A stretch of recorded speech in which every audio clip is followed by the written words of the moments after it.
విద్యార్థుల మీద నిరంకుశ పాలన, ప్రజా పాలన అన్నారు, ప్రజల వద్దకే పాలన అన్నారు. నిరంకుశ పాలన చేస్తుంది. విద్యార్థులను, ఉద్యమకారులను తెలంగాణ మరో ఉద్యమం రేకెత్తించే విధంగా ఈ అణచివేత ధోరణి మంచిది కాదు.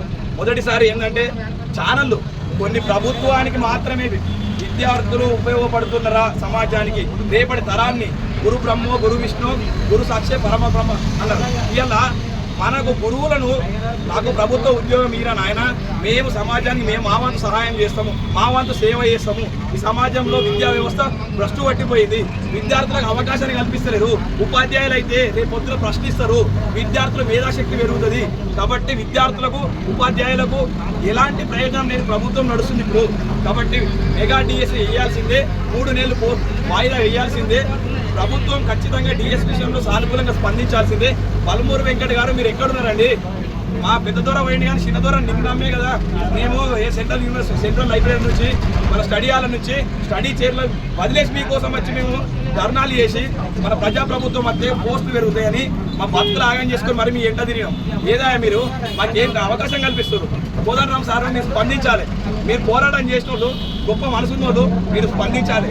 ముఖ్యమంత్రి గారు కింది స్థాయి వర్గాలు మీకు ఇచ్చే రిపోర్ట్ ఏ రకంగా తెలియదు కానీ మన భారతదేశంలోనే ఒక విద్యాశాఖ మంత్రి లేని ఏకైక రాష్ట్రం అంటే మన తెలంగాణ రాష్ట్రం. ఒక విద్యాశాఖ మంత్రి లేని రాష్ట్రం. శాఖ మీ దగ్గర పెట్టుకుని కూడా మీరు శాఖపరమైన చర్యలు తీసుకోవట్లేదు.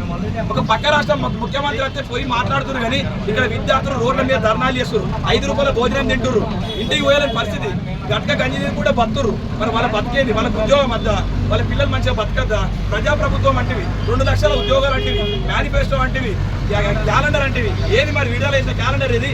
నువ్వు ఇచ్చిన రైతులను నమ్మించి రైతులను మోసం చేసి, విద్యార్థులను నమ్మించి విద్యార్థులను మోసం చేసి మీ సమస్యలను పరిష్కరించండి, మాట్లాడండి, మాకు అవకాశాన్ని కల్పించండి. మెగా డిఎస్ వేయండి.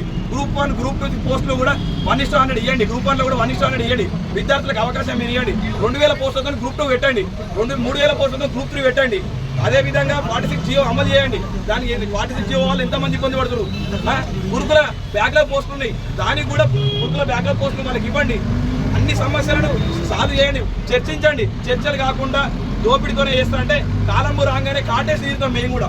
ఇలా మీ కాలం వచ్చింది, మేము కుసలు కొడుతురు. కాలం రాగానే కాటేసి తీరడంతో మాకు కూడా ఉంది.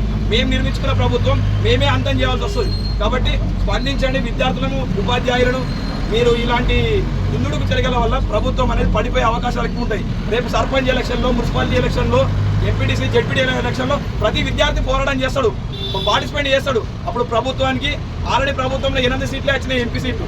ఇంకో 8 బీజేపీ పోయినాయి, టీఆర్ఎస్ పోయింది. అంటే మీ మీద వ్యతిరేకత ఉన్నట్టే కదా. ఆ వ్యతిరేకతను ఇంకా మేము మాకు గలం తిప్పాల్సి వస్తుంది. కాబట్టి స్పందించండి. మాకు మెగా డిఎస్సి 3 నెలల వాయిదా, గ్రూప్ 1, గ్రూప్ 2, గ్రూప్ 3 అవకాశాన్ని కల్పించండి, పోస్టులు పెంచండి.